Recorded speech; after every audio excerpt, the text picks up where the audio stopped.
Welcome to our channel. Today we how to authenticate with Strapi admin panel for authenticated UI workflows, beginner guide step by step clearly. To authenticate with the Strapi admin panel, first, open your preferred web browser.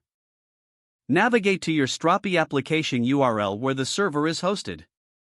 You will be greeted by the Strapi login page. If you have previously set up admin credentials, enter your email and password. Click on the login button to access the admin panel. If you are a new user, you will need to create an admin account. Look for the Create Your Admin User section. Fill in the required fields, including your name, email, and password. After completing the form, click on the Continue button to create your account. You may receive a confirmation email. Check your email inbox and follow the link to confirm your account. Once confirmed, return to the Strapi login page. Enter your credentials again and click on the Login button.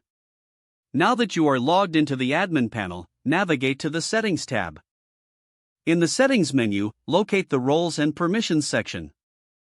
This area allows you to manage user permissions for your application.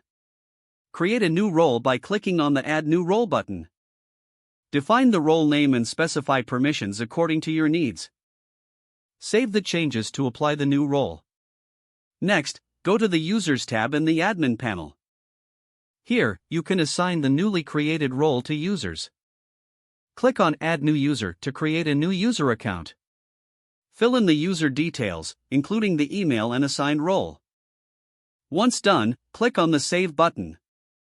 The new user will now have access based on the assigned role. To test the authentication, log out of the admin panel.